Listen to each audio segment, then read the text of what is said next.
name's Mark Evans. I'm a consultant in diabetes in Cambridge, with particular interest in type 1 diabetes and pump therapy.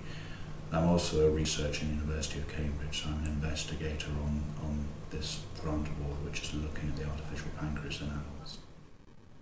My name's Kavita Kumareswaran, and I'm a clinical research fellow currently working at the University of Cambridge, based at Addenbrooke's Hospital in Cambridge.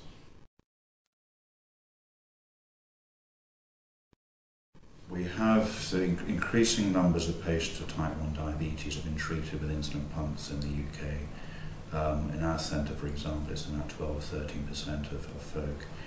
And while there's no doubt that used judiciously, it gives us a far more powerful and flexible way of delivering insulin and managing type 1 diabetes, there are still imperfections. And in particular, it still relies on people to be vigilant, to check their blood glucose regularly, and also the variability that some people find through no fault of their own from day to day means that people are still prone to highs and lows, particularly during the night.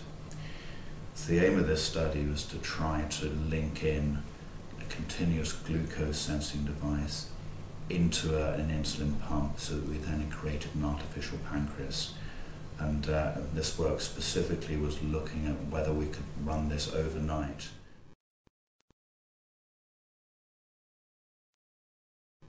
So there's sort of two aspects. One is sort of planning the studies, and the other side to it is actually doing a clinical study. So the planning involves a lot of sort of administrative duties, getting ethics approval obviously being one of the first steps, and then recruiting the subjects. But with what's probably more of interest is the actual study nights that the subjects attend for. And so with this particular study, we asked the subjects to arrive at the clinical research ward at Addenbrooke's Hospital at about 5:30 in the evening, so usually at the end of their work day. They would arrive, and then we would switch them over to the study pump that we are using in the study.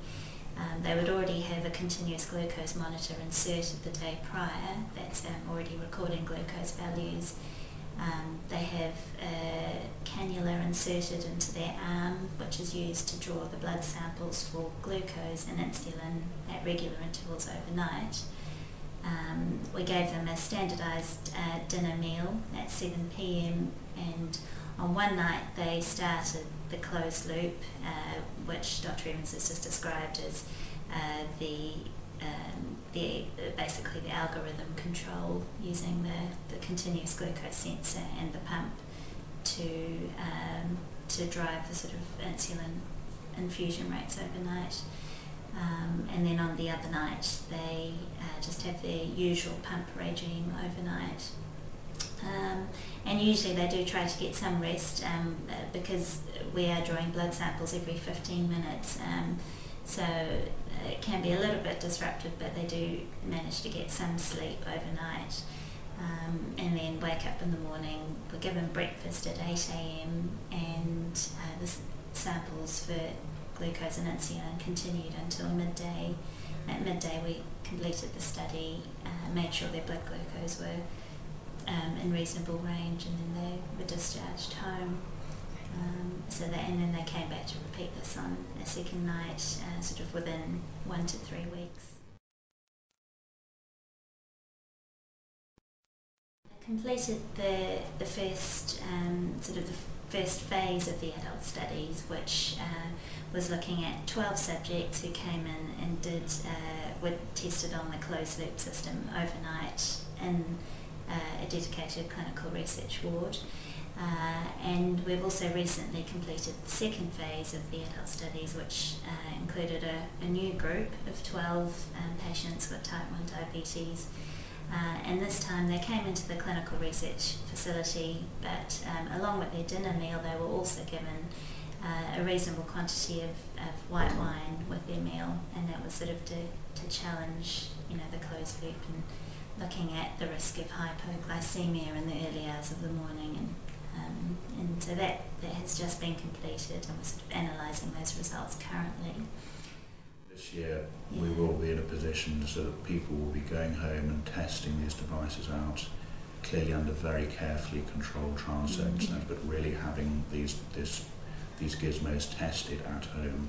And at the moment, because this is fantastically exciting, this is clearly the first time that anything like this has been done. So we're trying to figure out a lot of the bureaucracy and the setup and the sort of safety and the intellectual property and all of the other stuff behind the scenes. But this really will happen, and our hope and expectation is that we'll start those studies this year. Since the mid-90s, and I think this is the single most exciting piece of research I've ever been involved with. And it probably takes 2 sentences for people to cotton on to see just how exciting this is, to have a system which really can give people with type 1 diabetes better and safer control of their diabetes at home.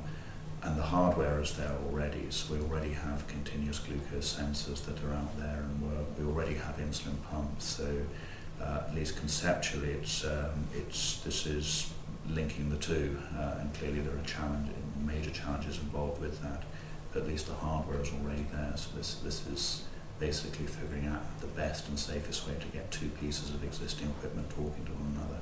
So I think this really will be something that really will come to fruition, will be out there soon, and really will help people with type 1 diabetes.